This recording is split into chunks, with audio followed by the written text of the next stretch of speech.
I was 12 when my family moved to a remote part of Louisiana. My dad had just gotten a new job, and we were leaving behind the busy suburbs for a quieter, slower life in the countryside. At the time, I wasn't exactly thrilled about it. The thought of being far from my friends and the life I knew made me uneasy.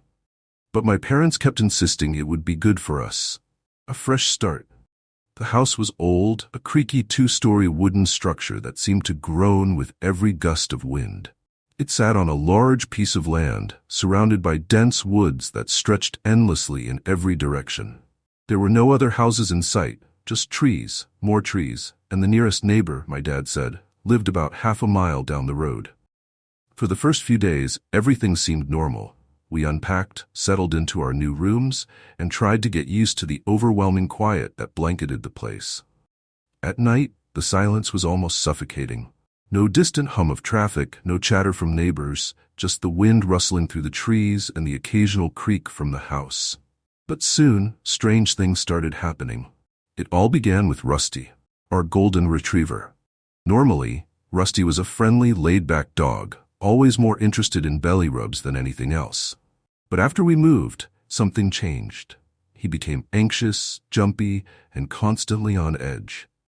He'd sit by the window, staring out at the woods with his ears perked up like he was listening for something. At night, he would bark, loud, deep barks that echoed through the house, waking us all up. At first, my parents thought Rusty was just adjusting to the new environment, the unfamiliar sounds and smells. But as the days passed, his behavior grew worse. He refused to go outside at night, his tail tucked tightly between his legs, and he'd growl at the faintest noise. My dad tried to reassure us, saying it was probably just animals in the woods. But I could tell he was starting to get worried too. Then, one Saturday morning, we met Nolan. My dad and I were outside working on the fence at the edge of our property when we saw someone approaching from the road. At first, I thought it was one of the workers who had been helping us with the move, but as he got closer, I realized I didn't recognize him. Nolan was an older man, maybe in his late 50s or early 60s, with thinning gray hair and a face weathered by too much sun. He wore a faded plaid shirt and jeans frayed at the hems, walking with a slight limp. But what struck me most were his eyes, pale blue, almost gray, and unnervingly sharp, like they saw everything and missed nothing.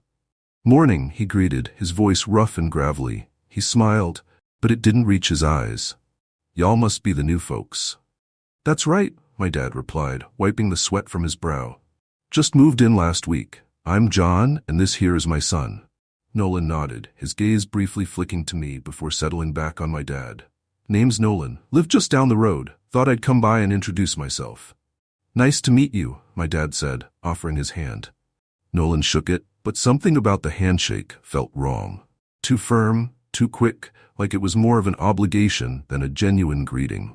His eyes kept darting around our yard, as if he was sizing the place up, and for a moment I thought I saw a flicker of something in his expression, curiosity, or maybe something darker, like hunger. "You folks settling in all right?" Nolan asked, still surveying the yard. "Yeah, we're getting there," my dad replied, forcing a smile.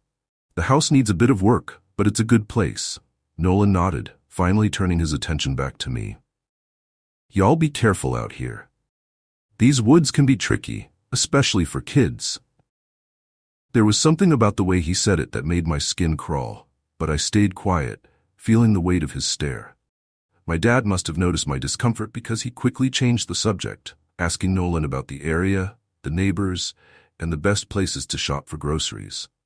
Nolan answered all of his questions, but his responses felt off. His sentences were short, his words chosen carefully, as if he was hiding something.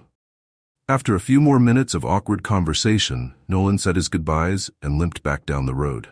My dad and I watched him disappear into the distance, and I couldn't help but feel relieved when he was finally out of sight. But that relief didn't last. That evening, my dad pulled me aside, his expression more serious than I'd ever seen it. "I need you to listen to me, son," he said quietly. "I don't want you going anywhere near that man, you hear me? If you see him, stay away." I frowned, confused. "Why? He seemed nice enough." My dad shook his head, his jaw tight. "There's something off about him. I don't trust him, and I don't want you getting involved with him. Understand?" I nodded, but the unease I'd been feeling only deepened. My dad wasn't the type to get rattled easily, and seeing him this concerned made me worry even more. That night, Rusty started barking again, louder and more frantic than before. He paced in front of the window, his ears flat, growling at something outside. I tried to calm him, but he wouldn't stop. His eyes stayed glued to the darkness beyond the glass. I peered out, but all I could see were the trees swaying in the wind, casting long, twisted shadows across the yard. There was nothing out there, or at least nothing I could see. But Rusty knew something was there, and whatever it was, it terrified him.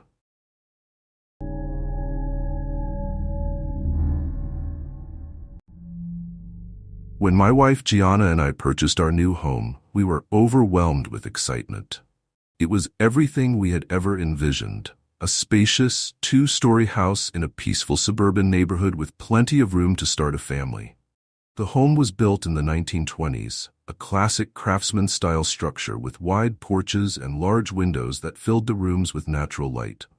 It had character, charm, and as the real estate agent described it, good bones. From the moment we walked inside, I could see that Gianna was already in love with the place. She immediately started talking about how she'd decorate each room, where our future children's play area would go, and how we could turn the attic into a cozy reading nook. I was equally thrilled, already imagining all the projects we'd work on together to make the house truly feel like ours. We moved in on a warm Saturday morning, a day that made everything seem full of possibility. As we unpacked, we joked about the mountain of boxes we had accumulated over the years and how we'd probably still be unpacking them months later. The house was full of nooks and crannies, and it seemed like every time we turned a corner, we discovered something new. A hidden closet, a forgotten storage space, or some unique architectural detail that added to its appeal. But there was one thing we hadn't yet discovered, a door that had somehow escaped our notice during the walkthroughs. A door leading to a room we didn't even know existed. We found the door a few days after we moved in. We had spent the morning unpacking boxes in the living room and decided to take a break to explore the upstairs. We were still familiarizing ourselves with the layout, so we wandered from room to room, talking about the potential of each space. As we reached the end of the hallway, something odd caught my attention. The hallway extended farther than I remembered, leading to a small, narrow door at the very end. It was tucked away in a corner, almost concealed behind a tall, antique cabinet that the previous owners had left behind. "Did you see this before?" I asked Gianna, pointing to the door. She frowned, shaking her head. "No, I don't remember this at all. Do you think it leads to the attic?" "Maybe," I replied, though I was pretty sure we had already found the attic entrance elsewhere in the house. "Let's check it out." The door was old, with peeling paint and warped wood, unlike the rest of the house, which had been well maintained. I had to push hard to get it open, and it groaned on rusty hinges as it swung inward. The room beyond was tiny, almost claustrophobically so, and the floor was coated in a thick layer of dust. A single, narrow window at the far end was so filthy that it barely let any light in. The air was heavy with the smell of mildew and a faint metallic odor, like old blood. Gianna wrinkled her nose, covering her mouth with her hand. "This is strange," she mumbled, her voice muffled. "Why would they block this off?" I didn't have an answer. The room felt wrong, out of place in the otherwise welcoming house. Despite the warmth of the day, it was cold inside, and there was a stillness that made my skin crawl. As we explored, we didn't find anything unusual, just an old, broken chair in the corner and a small, cracked mirror hanging on the wall. But something about the space unsettled me, like we were disturbing something that didn't want to be disturbed. Gianna shivered, rubbing her arms as she glanced nervously toward the door. "Let's go," she said, her voice tight. "I don't like it in here." I didn't argue. We left the room, shutting the door behind us, and tried to put it out of our minds as we continued exploring the house. But the memory of that cold, dark room lingered in the back of my mind like a shadow that refused to fade. In the weeks that followed, we settled into our new home. Life was good, better than it had been in years. Gianna and I spent our evenings cooking together, watching movies, and dreaming about the future. The house felt like a fresh start, the perfect place to build the life we'd always wanted. But then, the noises began. At first, it was small things, faint creaking in the middle of the night, like someone walking down the hallway. I dismissed it as the house settling or a draft moving through the old walls. But as the days passed, the sounds grew more frequent and more distinct. One night, I was lying in bed, half asleep, when I heard it again. Footsteps, slow and deliberate, moving down the hallway. I opened my eyes, heart pounding, and listened. The footsteps stopped right outside our bedroom door. I held my breath, waiting for something to happen, but nothing did. Only silence. The next morning, I mentioned it to Gianna, but she just shrugged, not looking up from her coffee. "Old houses make noise," she said. "You're just not used to it yet." I wanted to believe her, but deep down, I knew there was more to it. The footsteps had sounded too real, too purposeful, like someone or something was walking through the house. As time went on, the noises continued. Sometimes I'd hear doors creaking open and shutting, even though I knew they were locked. Other times, there was a faint whispering, like someone talking just out of earshot, their words too soft to understand. But what disturbed me the most was the room at the end of the hallway. Every time I walked by it, I felt like something was watching me from behind that door. The sense of unease we'd felt when we first found the room had only grown stronger, seeping into the hallway like a dark, creeping presence. Gianna felt it too, though she refused to acknowledge it at first. I'd see her glance nervously at the door as we passed, quickening her pace like she couldn't get away fast enough. At night, she curled up beside me, her body tense, as if trying to block out the unsettling sounds that filled the house. But we never talked about it. We pretended everything was fine, that the house was just old and quirky. Still, the tension between us grew, fueled by an unspoken fear that something was very, very wrong. The breaking point came one night when I woke up to find Gianna sitting upright in bed, staring at the door. Her face was pale, eyes wide with fear, and her hands clutched the sheets tightly. "Gianna?" I whispered, touching her arm. "What's wrong?" She didn't respond, her gaze locked on the door. I followed her line of sight, my heart pounding, and that's when I saw it. Standing just outside our bedroom was a figure, tall and thin. Its form was cloaked in shadows, but I could make out the outline of its body. It stood motionless, watching us. For a moment I was paralyzed with fear. My mind raced, trying to make sense of what I was seeing. It couldn't be real. But it was. The figure was there, as real as anything else in the house. And then, as suddenly as it had appeared, it was gone. The figure vanished, leaving only the dark, empty hallway behind. Gianna let out a shaky breath, her body trembling. "Did you see it?" she whispered. I nodded, too stunned to speak. We didn't sleep for the rest of the night, clinging to each other in silence, eyes fixed on the door, waiting for the figure to return. But the house was quiet, the hallway empty. The next morning, we decided we couldn't stay in the house. Whatever was happening was beyond our understanding, something we weren't equipped to deal with. We packed our bags and checked into a hotel. But even there, the fear followed us. Every creak, every shadow, every whisper of wind made us jump, our nerves frayed beyond repair. Desperate for answers, I tracked down the couple who had sold us the house. They were an older pair, having lived there for more than 30 years. The husband's voice was thick with regret. "The house has a history," he said. "We didn't tell you because we didn't think it mattered. But now—" He paused, glancing at his wife, who nodded gravely. "There was a room," he continued, "sealed off when we bought the place.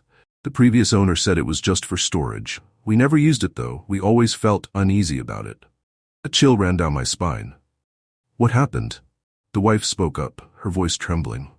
"We experienced strange things over the years, noises, shadows, things we couldn't explain. But it was always around that room. Eventually we blocked it off, and the activity stopped. But now that it's open again—" The husband trailed off, his expression grim. Back at the hotel, I couldn't stop thinking about what they had told me.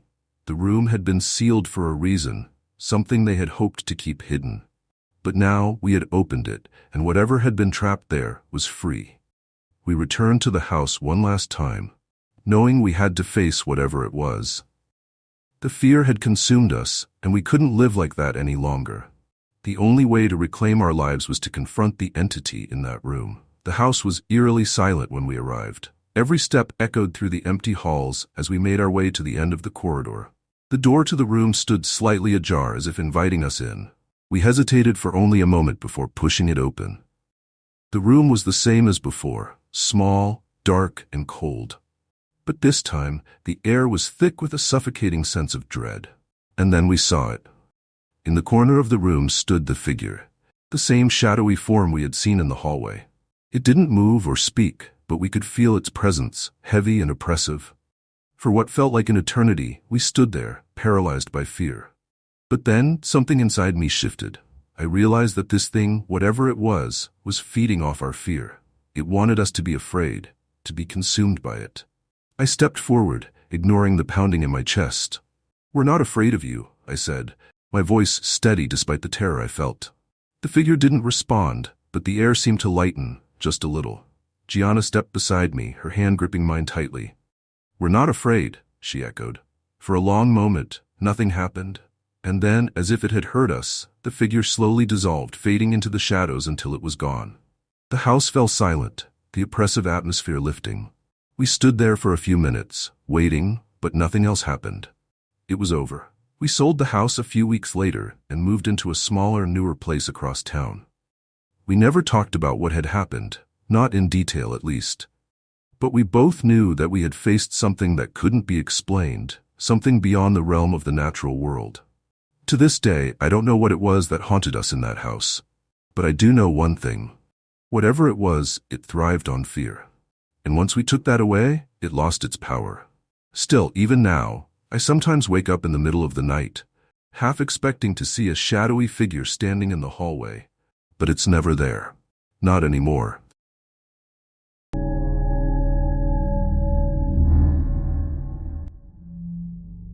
When I first moved into the old house on Maple Street, I wasn't anticipating anything unusual. It was a small, one-story place with peeling paint, but it had a certain charm, enough to make me believe I could turn it into something special. The house had been on the market for quite some time, and I managed to get it at a bargain. The previous owner had passed away, and their family was eager to sell quickly. I didn't ask too many questions. It was a nice home in a quiet neighborhood, and I considered myself lucky to have found it. The first few days were a whirlwind of unpacking and settling in. There was something oddly comforting about the old place, as if it had been waiting for someone to bring it back to life. The walls were thick, and the windows allowed just enough sunlight to make the space feel cozy, even during the colder, gloomier months. But there was one thing that bothered me from the beginning: the front door.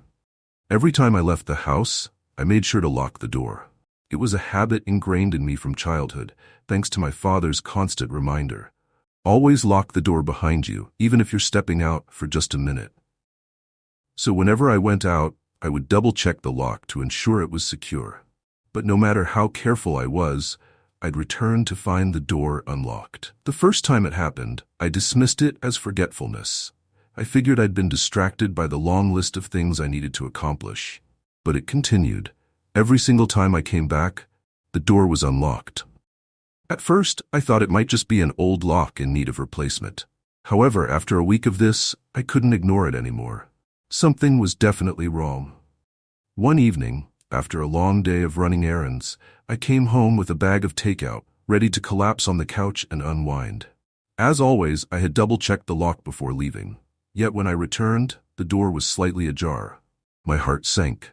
I stood there for a moment, staring at the door, my mind racing through various possibilities. Had someone broken in? Was I just being paranoid? I pushed the door open, the old hinges creaking in protest.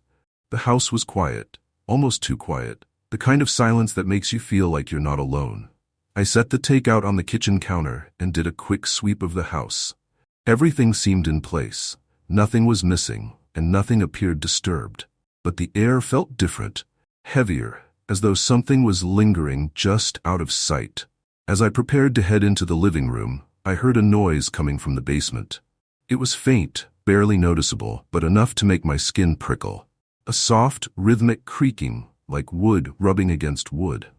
I hesitated at the top of the basement stairs, my hand hovering over the light switch. I didn't want to go down there.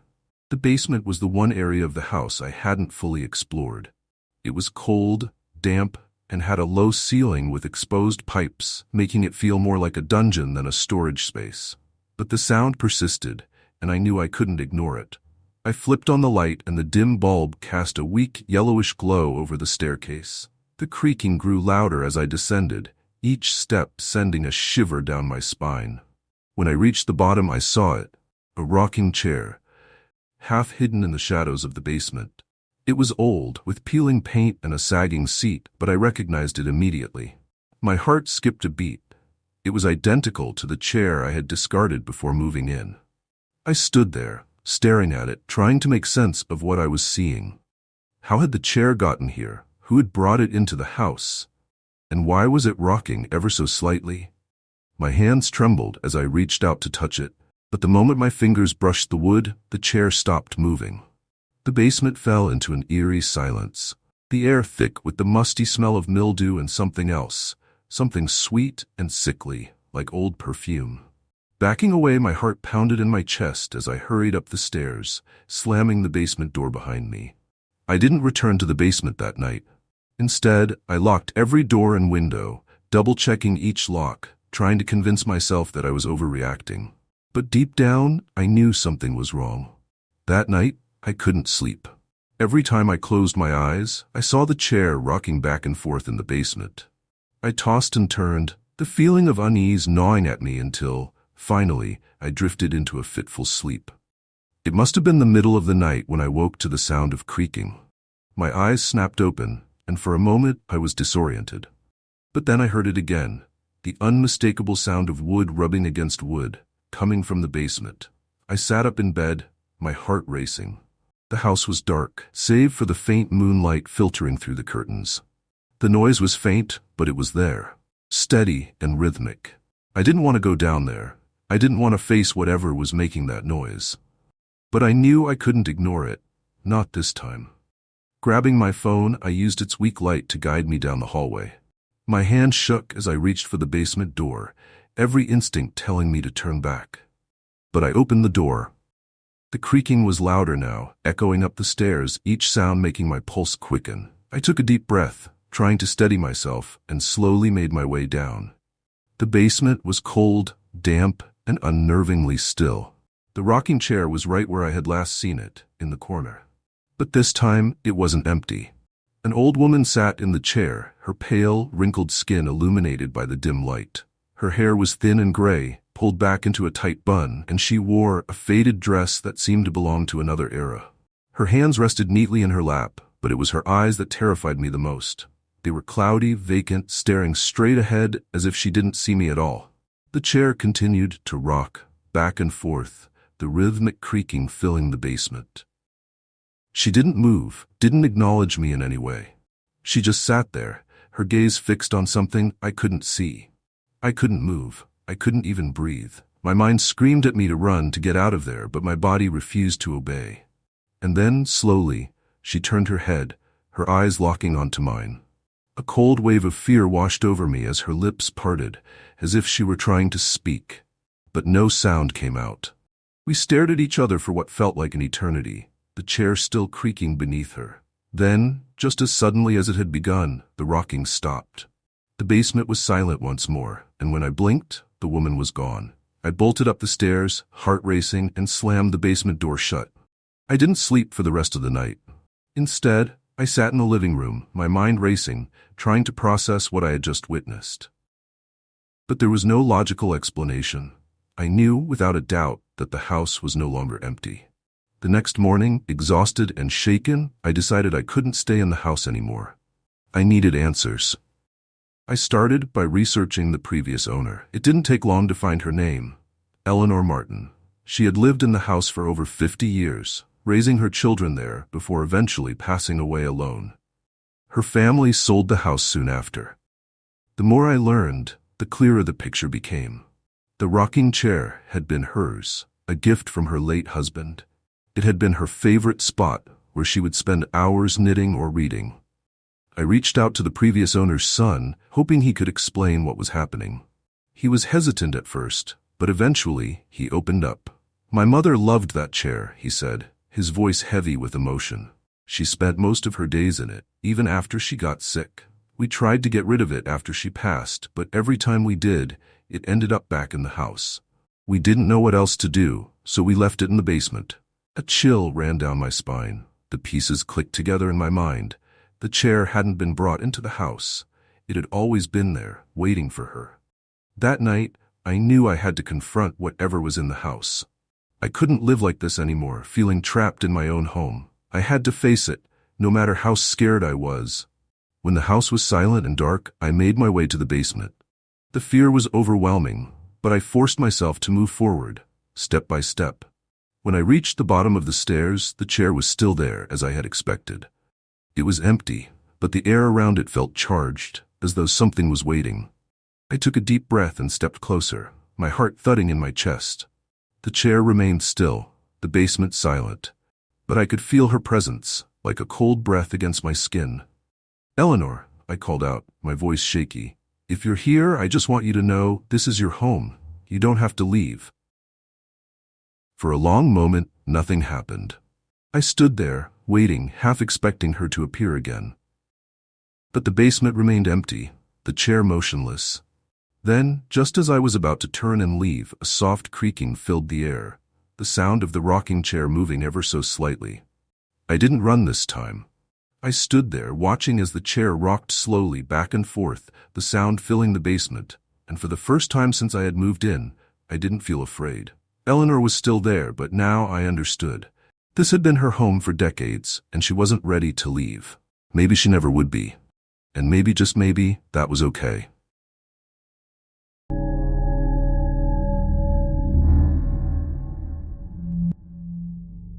When I first bought the house, I was filled with a sense of pride and excitement. It was my first home, a small place that had been on the market for a while. It needed some work, nothing too major, just a few repairs and a fresh coat of paint. But that didn't bother me. I was ready to make it my own and transform it into a space that felt like mine. The house had everything I had been looking for: character, history, and enough space for all the things I had collected over the years. The previous owners had left some furniture behind, old pieces that added to the home's antique charm. There was an attic, too, which I planned to use for storage once I had gone through all the boxes I had brought with me. The first few days were a whirlwind of unpacking and organizing. I spent most of my time downstairs, getting the kitchen and living room set up, and only ventured into the attic to drop off boxes of things I didn't need right away. The attic was a large, dusty space with exposed beams and a single small window that let in just enough light to see by during the day. It was cluttered with old furniture, paintings, and other odds and ends that the previous owners hadn't bothered to take with them. At first, I didn't think much of it. The attic was just another part of the house, and I was too focused on getting everything else in order to worry about it. But that changed on the third night. It started with a noise. I was lying in bed, trying to fall asleep, when I heard it, a faint scratching sound coming from above.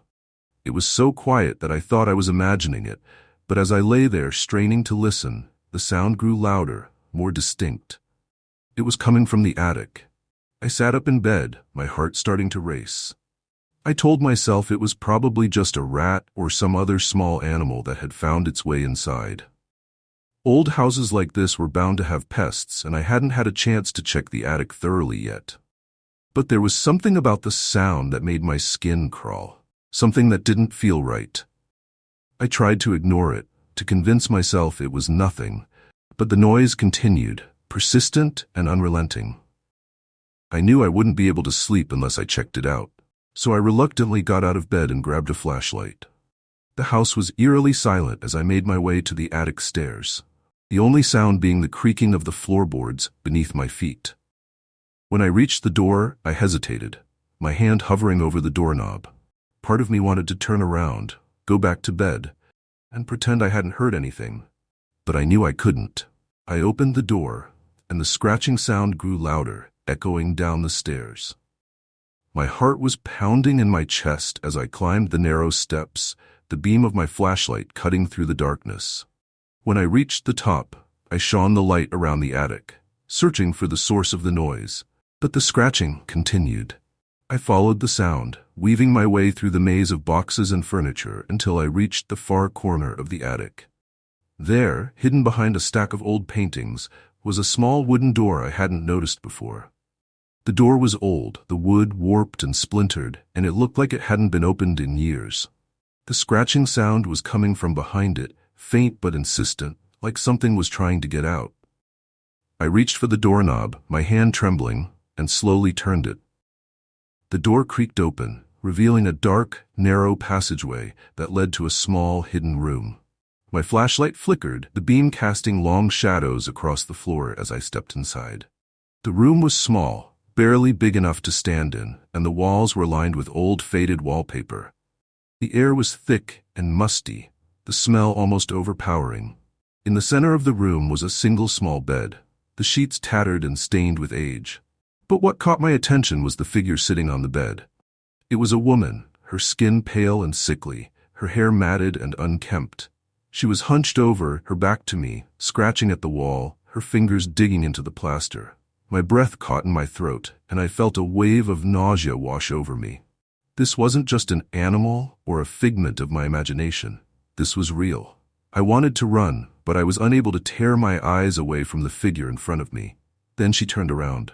Her eyes were wild, filled with a madness that sent a jolt of terror through me. Her face was gaunt, her cheeks hollow, and her lips cracked and dry.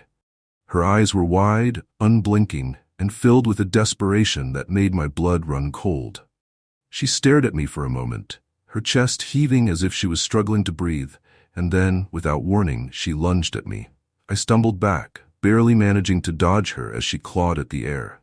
Her fingers were twisted and gnarled, and she screamed, a high-pitched, inhuman sound that echoed through the attic, filling the space with pure, unbridled terror. I turned and ran, my heart pounding in my chest as I raced down the stairs, her scream still ringing in my ears. I didn't stop until I reached the front door, my hands shaking as I fumbled with the lock.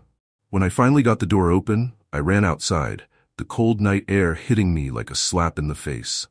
I kept running until I was halfway down the street, my breath coming in ragged gasps, my mind reeling with what I had just seen. I couldn't go back inside that night. Instead, I sat in my car, staring at the house, trying to make sense of what had just happened. The woman in the attic, who was she?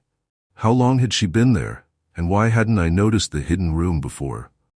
I didn't have any answers, but I knew one thing for sure. I couldn't stay in that house.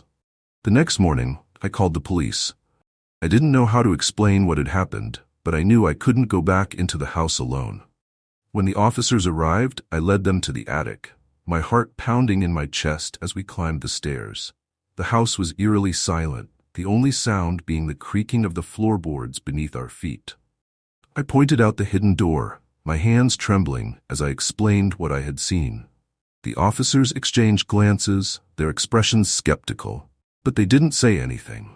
They opened the door, their flashlights cutting through the darkness as they stepped inside. The room was just as I had left it, small, cramped, and filled with the smell of decay, but the woman was gone. The bed was empty, the sheets still tattered and stained, but there was no sign of her. The officers searched the room, checking every corner, but there was nothing there. They didn't find any evidence of someone living in the attic, no sign that the woman had ever been there. They told me it was probably just a squatter, someone who had broken into the house and then fled when they realized I had moved in. But I knew that wasn't true. The woman I had seen wasn't just a squatter. There was something wrong with her, something that couldn't be explained by logic or reason. The police left after a few hours, telling me to call if I saw anything else unusual, but I could tell they didn't believe me. They thought I was just a nervous new homeowner, spooked by the old house and its creaks and groans. But I knew what I had seen, and I knew that she was still out there somewhere. I tried to stay in the house after that, tried to convince myself that it was all in my head, that the woman in the attic was just a figment of my imagination. But the fear never went away. Every night I would lie in bed, straining to hear the slightest noise, the faintest scratch. The house was silent, but I could feel her presence like a shadow lurking just out of sight. I started having nightmares, Vivid, terrifying dreams where I was trapped in the attic, the woman's twisted face inches from mine, her hands clawing at my skin. I would wake up drenched in sweat, my heart pounding, the fear so real that I could still feel it long after I had woken up. I knew I couldn't stay in the house any longer. The fear was too much, the sense of dread too overwhelming. I packed up my things, leaving most of it behind, and moved out within a week. I never went back. I don't know what happened to the woman in the attic, or how long she had been there. Maybe she was a ghost, or maybe she was something else, something that defied explanation. But whatever she was, I hoped she was gone. But sometimes, late at night, when I'm lying in bed, I can still hear the faint sound of scratching, the soft creak of a door opening. And I wonder, just for a moment, if she's still out there, waiting for someone else to find her. If these stories sent shivers down your spine, don't forget to hit that like button and share the terror with your friends. Subscribe to our channel for more spine-tingling tales, and be sure to hit the notification bell so you never miss a chilling new upload. Have your own haunted experience? Drop it in the comments. We'd love to hear your story. Remember, every home has its secrets. Stay safe and sleep with one eye open. Thanks for watching, and I will see you in the next video.